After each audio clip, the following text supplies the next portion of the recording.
On Wall Street, silence is never accidental. When traders get loud, they're selling confidence. When bankers go quiet, they're preparing. Right now, behind closed doors, America's biggest banks are already planning for 2026.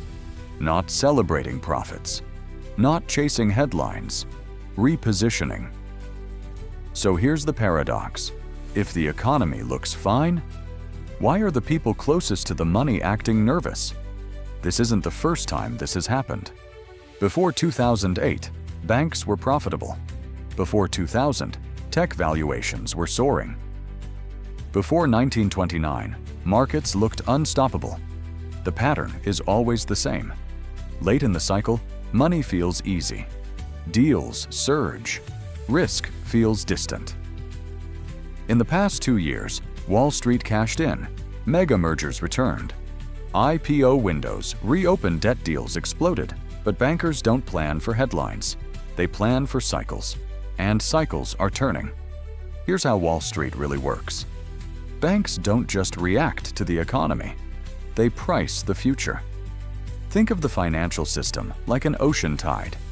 When the tide is high, everyone looks like a strong swimmer. When it pulls back, weaknesses are exposed. Right now, bankers see signs beneath the surface. Corporate debt maturities stacking up. Commercial real estate stress. Slower global growth, governments borrowing more, not less. None of this causes panic today, but it changes behavior. Banks shift from expansion to defense, from volume to selectivity, from speed to caution, quietly. So why 2026 specifically? Because that's when today's decisions come due. Loans issued in low-rate years must be refinanced. Temporary government support fades. Corporate balance sheets face reality. 2026 isn't predicted collapse, it's predicted pressure. And pressure is where mistakes surface.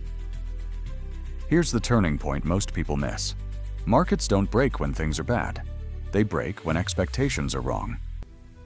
Wall Street sees a mismatch forming. Optimistic valuations. Slower earnings growth. Higher refinancing costs. That gap creates stress. Not today, not tomorrow. But when confidence cracks, it cracks fast. That's why banks are preparing early. They've learned this lesson before. When banks prepare, the economy feels it. Credit tightens. Hiring slows. Risk-taking fades. For businesses, expansion gets harder. Funding becomes selective. For workers, job security weakens. Wage growth slows. For markets, volatility returns. Safe assets suddenly matter again. Nothing dramatic at first, just subtle friction, the kind that builds quietly. This is the uncomfortable truth. Wall Street doesn't wait for confirmation. It moves on probability. By the time the public notices trouble, positions are already set. 2026 isn't a prediction, it's a preparation window. And the biggest advantage in finance isn't information, it's timing. So here's the question. Do you think Wall Street is being cautious or bracing for something bigger? Tell me what you see coming in the comments.